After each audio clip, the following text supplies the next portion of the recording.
será que havia acabado o poder de Deus? Por que ele não fez igual o dono da Comercial Destro? Quebrou tudo, desmanchou tudo, matou todo mundo e fez uma nova raça. O que aconteceu, será? Por que Deus não acabou com tudo ali? Já parou para se perguntar? Porque, como eu falei, às vezes a gente fala as coisas e a gente não busca embasamento para aquilo que a gente fala. A Deus quer nos salvar, mas por que Deus não fez de uma outra maneira então? Por que Deus não acabou com tudo lá no Jardim do Éden? Tem coisas que a gente tem que se perguntar, né? Eu sempre gosto de brincar que um dia a gente faz muitas perguntas e tem perguntas que são irrelevantes. Um dia perguntaram para Spurgeon, né? O que Deus estava fazendo antes de criar o mundo? Fizeram essa pergunta para o Spurgeon, um dos maiores pregadores que já existiu. E o Spurgeon respondeu assim, ele estava cortando lenha. E a pessoa falou assim, mas Deus cortando lenha? Ele falou, vai pôr fogo em quem faz essas perguntas. Então são perguntas que não são relevantes, mas tem perguntas que você deveria fazer. E essa pergunta a gente poderia ter feito quando você aceitou o Evangelho. Por que Deus não fez tudo novo lá no Jardim do Éden? Por que ele não acabou? Será que acabou o poder de Deus lá? Será que Deus não tinha mais? Deus usou todo o poder dele para criar o universo e não sobrou mais nada para fazer uma coisa nova? Né? Aí quando você olha algumas teologias, eu não vou citar nome de igreja ou religião aqui, mas tem algumas teologias que quando você ouve a pregação desses pastores, dá a impressão que Deus vem emendando a história. Prepara para você ver. Porque Deus tentou no Éden e não deu certo, aí Deus tentou com Noé, também não deu certo, aí Deus mata todo mundo, deixa só Noé, depois Deus tenta com Moisés, não deu certo, depois Deus tenta com o período dos monarcas, Saul, Davi, Salomão não deu certo, o reino de Vídeo não deu certo, enfim, parece que Deus vem emendando a história. E a Bíblia fala, lá no Novo Testamento diz que Jesus é o cordeiro que está morto antes da fundação do mundo. Olha que observação a Bíblia faz. Ou seja, antes que Deus criasse o mundo já existia o projeto da salvação. E quando a Bíblia fala mundo, não está falando do planeta Terra, está falando do universo. Antes da criação do universo, Jesus já estava morto por nós, segundo a própria Bíblia revela. Então, no Éden, eu imagino minha concepção, que lá dentro do Éden aconteceu alguma coisa. Deus amou demais esse ser humano, Deus amou demais mesmo. E Deus olhou para nós aqui como miseráveis pecadores depois da saída do Éden. Ele poderia ter acabado com tudo, mas Ele quis estabelecer um projeto, um plano dentro da eternidade para que nós pudéssemos ter novamente o contato com Ele. O sacrifício de Jesus aqui no Novo Testamento tem muitos sentidos. As pessoas usam o sacrifício para muitas coisas. Por exemplo, você vai ver, é muito comum você observar aquele texto que diz assim: o que é impossível aos homens é possível para Deus. Quem já ouviu isso? E você ouve nas pregações, você tem um câncer, o câncer é impossível para o homem, então é possível para Deus. Você está desempregado, é impossível para você, é possível para Deus. E quando você olha o contexto desse texto, ele não está falando de coisas físicas. Leia esse texto para você ver, ele está falando da salvação. Porque a morte de Cristo não foi para nos abençoar financeiramente, não foi para curar as nossas enfermidades físicas, não foi para trazer esses benefícios. Isso são consequências. Quando você se aproxima de Deus, Ele se aproxima de você e o mal automaticamente vai embora. Ou seja, são consequências. A morte de Cristo foi para restabelecer entre homem e Deus a comunhão novamente, como havia no Jardim do Éden. Foi rompido lá por causa do pecado. Aí que o autor dos Hebreus vai dizer: agora esta aliança ela é tão perfeita porque agora você tem contato com Deus. Então, quando você pensar no sacrifício de Cristo, pode pedir bênçãos para Ele, pode pedir bênçãos financeiras, materiais, não há problema nenhum nisso. Mas não é esse o objetivo central do sacrifício. O objetivo central do sacrifício é restabelecer o que foi perdido no Éden, quando não havia rompimento entre o homem e Deus. Ele vai restabelecer novamente comunhão, contato com Deus e o homem. O Antigo Testamento se segue, eu estou passando geral na história que não está tendo. O Antigo Testamento se segue e você vai ver que no Antigo Testamento, Deus vai, no livro de Gênesis, quando vem o dilúvio, o Espírito de Deus vai parar de se comunicar com todo mundo, porque comunicava com um aqui e outro lá, e vai passar a se comunicar com patriarcas, profetas e reis. O Espírito de Deus vai ter um objetivo agora, não está mais para todo mundo. Só que não era essa a intenção de Deus. Quando o Espírito de Deus vinha, por exemplo, sobre o sumo sacerdote, ele entrava lá dentro do templo do Santo dos Santos, ele fazia o sacrifício, porque todo mundo estava em pecado, então uma vez por ano as pessoas levavam boi, galinha, bode, cordeiros, carneiros, levava todos lá. E aí sacrificava para apagar os pecados de um ano, durante um ano. E nesse dia específico, o sumo sacerdote entrava no Santo dos Santos com o sacrifício do povo e por ele mesmo, e aspergia o sangue desses animais em cima da arca, e ali Deus comunicava com o sumo sacerdote o que ele queria dizer para o povo. Está todo mundo aí? Está prestando atenção? Só para você entender. Então o contato era através do sumo sacerdote na arca, e somente o sumo sacerdote ouvia a voz de Deus e comunicava, e Moisés. O povo não tinha acesso. Quando você olha o sacrifício no Antigo Testamento, a gente lê muito superficialmente. A impressão que é uma coisa normal, porque você está lendo, você não está vendo. Se você visse o sacrifício, você não ia gostar. Se você assistisse um culto judaico nessa época, você nunca seguiria Deus. Não seguiria. Porque era uma coisa brutal. Brutal. Animais eram mortos brutalmente. Eram rasgados ao meio, tirado todas as suas entranhas, colocado num local separado. O sangue desse animal era colocado numa tigela e aspergida sobre o povo. Quem tinha pecado, e todos tinham pecado na verdade, então era aspergido sobre o povo. O resto do animal ia ser queimado sobre o altar. Ia ser queimado. Imagina o cheiro de carne queimada, sangue para todo lado. Era uma coisa muito ruim de se ver. Era realmente um impacto brutal. Por que Deus fez isso? Já falou, pastor? Por que Deus exigia isso? Era muito ruim. Eu queria que vocês imaginassem. Hoje todo mundo quer ser levita, né? Você não, tá? Sabe qual que era o ofício dos levitas nessa época? Era preparar o momento do sacrifício e depois limpar tudo.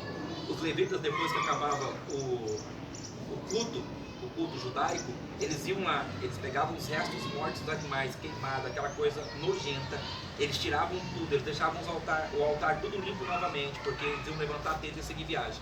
Então eles deixavam tudo limpo, eles tinham que limpar tudo de sujeira de animais mortos e queimados que tinham no tempo. Então quando você vê a geração de levitas na Bíblia, não é só os músicos que cantavam, eram pessoas que cuidavam do andamento do culto. Essa brutalidade que existia no sacrifício, ela tinha uma mensagem. Era a mensagem de quão destrutivo era o pecado na vida do homem. Essa era a mensagem do sacrifício. Vamos supor, se nós entrássemos no Novo Testamento, não houvesse o Antigo Testamento, você entra no Novo Testamento, você só tem o Novo Testamento na sua mão, você começa a ler e ver Jesus sendo morto, você nunca ia entender se você não tivesse olhado o Antigo Testamento. Porque o Antigo Testamento revela a brutalidade do pecado. A cada sacrifício, a cada culto desse que eles faziam lá, eles entendiam quão destrutivo era o pecado. Então essa cena ruim de se assistir, se algo ruim de se ver aqui, era a mensagem de Deus. Tudo isso aqui que vocês estão vendo, essa brutalidade, eu vou resolver o dia. Vocês não vão precisar mais disso. A mensagem da brutalidade dos sacrifícios mostra a ação destrutiva do pecado. O quanto o pecado é prejudicial. As pessoas entenderam em todo o Antigo Testamento que o pecado era algo muito ruim, porque o pecado provocava a morte de animais inocentes, a expersão de sangue, era uma coisa muito ruim de se ver. Mas era a mensagem de Deus para o homem. Olha o que o pecado causou. Olha como o pecado é destrutivo. Era a mensagem de Deus. Se você entra no Novo Testamento sem o Antigo Testamento, você nunca ia entender o sacrifício de Cristo. Então o Antigo Testamento mostra a brutalidade do pecado, o rompimento de Deus com o homem através do pecado, a restauração parcial de Deus com o homem através de sacrifícios de animais. Aí o autor dos Hebreus vem e diz, agora Jesus, ele vem na plenitude dos tempos e faz um sacrifício que vai resolver isso. Por que Deus não acabou com tudo lá? Por que Deus não mandou Jesus no Antigo Testamento? Porque as pessoas nunca entenderiam Jesus no Antigo Testamento. Mas durante a história, Jesus vem sendo prometido, virá um que vai redimir você de todos os pecados e vai restabelecer o que foi perdido no Éden, a comunhão. E quando Jesus vem, o sacrifício de Jesus estava exemplificando de uma vez por todas que nós não precisaríamos mais do sangue de bode, de carneiro, de animais, para que nossos pecados fossem apagados. Está todo mundo aí? Eu vou escrever depois, tá? Não precisa tentar entender tudo. Eu vou escrever depois. O sacrifício de Jesus aqui no Novo Testamento, ele está dizendo assim, o que veio antes era a sombra da realidade que viria depois. Todo o Antigo Testamento queria mostrar para nós duas coisas.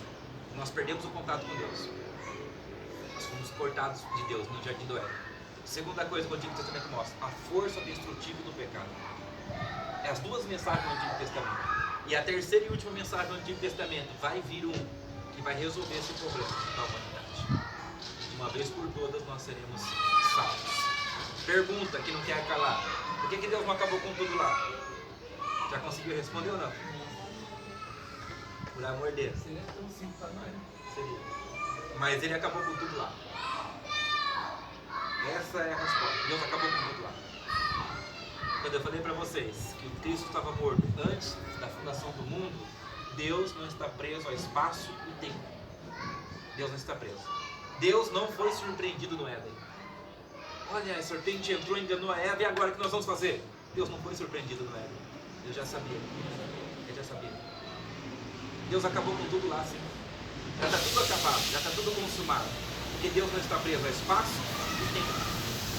Então, antes de nos formar, antes de criar todas as coisas, Ele sabia tudo o que ia acontecer. Mesmo assim, Ele criou, deixou que as coisas acontecessem, preparou o momento certo para que nós retornássemos para Ele. E Ele, Deus, está agora criando o mundo, vendo a criação, o Big Bang. Quem já ouviu falar da explosão do Big Bang? Deus está vendo isso agora. Mas Deus já está lá no futuro, com você na glória também, que Deus não está preso a espaço e tempo. Então Deus sim, acabou com tudo lá. Antes de tudo acontecer, Deus já havia resolvido o problema. Deus não foi surpreendido no Éden. Deus nunca foi surpreendido no Éden. Ele já sabia. Você sabia que não há nada que você faça que vai surpreender a Deus? Não há nada que você faça que vai deixar Deus surpreso. Às vezes você fica chateado. Puxa, foi o que eu fiz? Errei. Nossa, eu vinha tão bem, estava orando, estava lendo a Bíblia, agora eu errei, olha o que eu fiz. Aí você fica frustrado. Deus já sabia. Mesmo assim, Ele quis dar a vida por você. Mesmo sabendo que você ia. Ele não está preso a espaço e tempo. A pergunta está respondida. Deus acabou com tudo sim lá no Éden. Antes das coisas começarem, já havia acabado tudo. Deus já tinha resolvido o nosso problema. Jesus já estava morto antes do mundo ser mundo. Antes que tudo existisse, Deus já havia resolvido. Quando nós olhamos para Deus dentro do nosso espaço e tempo, aqui na nossa concepção humana, nós vemos Deus na história tentando resgatar o homem. Não, Deus já resgatou o homem. Na visão de Deus, você já está resgatado por Ele. Cristo já morreu por você. O pecado já foi perdoado. Mas Ele precisava dar uma mensagem para você. Ele precisava que você entendesse. Porque se você não entendesse o que está acontecendo, você nunca teria o livre-arbítrio de escolha, momentos para ter decisões na sua vida. Então Ele deixa você entender, através do Antigo Testamento, através de sacrifícios de animais, através da brutalidade que existia no culto judaico, que o pecado é destrutível, mas esse problema Ele já resolveu. Já está resolvido. O sacrifício de Cristo já estava projetado antes que Ele criasse o mundo. Antes que Ele criasse. Todos os nossos erros, pecados, Deus já sabe. E Deus já perdoa. Eu poderia entrar aqui numa outra vertente entre arminianos e calvinistas. Eu não vou entrar porque isso é uma discussão enorme para se fazer uma outra hora que o Juliano permitir, a gente conversa um pouco sobre isso. Mas aqui, quando o autor de Hebreus fala, o sangue de animais, de bode, de carneiro, era a sombra do que Jesus havia de fazer por nós. O sacrifício do Antigo Testamento, todo sacrifício, toda brutalidade dava mensagem para as pessoas. É só através do sangue que é possível perder os pecados. E o pecado é altamente destrutivo, porque o que vocês estão assistindo, que os judeus estão assistindo agora, a brutalidade, a morte dos animais, está dizendo para ele, olha como é destrutivo o pecado na sua vida. Olha como o pecado é destrutivo, porque alguém tem que morrer para que você seja perdoado e continue vivendo. Essa mensagem está lá também no livro de Gênesis, quando Abraão sobe, Deus pede Isaac a Abraão. Só que lá, no momento do sacrifício de Isaac, aparece quem? Um cordeiro. Sabe qual é a mensagem de Abraão? Que nós seríamos poupados por um cordeiro. E esse cordeiro tinha que ser sem mancha e sem mácula. A mensagem que está no livro de Abraão, no livro de Gênesis por Abraão, é exatamente isso. As pessoas deveriam morrer pelos seus pecados. Mas virá um momento certo na história que Deus vai se apresentar para nos poupar da morte e nos substituir dessa morte. A mensagem de Abraão é exatamente essa. Deus vai substituir vocês. A morte de vocês será substituída. Ele morrerá no lugar de vocês. A plenitude dos tempos chega e Jesus vem. Vem vitorioso para nos abrir novamente o contato. Qual foi o primeiro grande milagre depois do sacrifício de Cristo? Sabe? O primeiro grande milagre. Atos 2. O Espírito Santo vem. E qual a finalidade do Espírito Santo? A comunicação entre Deus e o homem. A Bíblia fala assim que quando você vai orar e você não consegue externar a sua dor, o Espírito Santo intercede por você com gemidos inexprimíveis diante ao Pai. Ou seja, o que você não consegue verbalizar, Ele transforma em palavras diante de Deus. Comunicação. Comunicação. A Bíblia fala também que o Espírito Santo testifica que nós somos filhos de Deus. O Espírito testifica com o Espírito de Deus que nós somos filhos de Deus.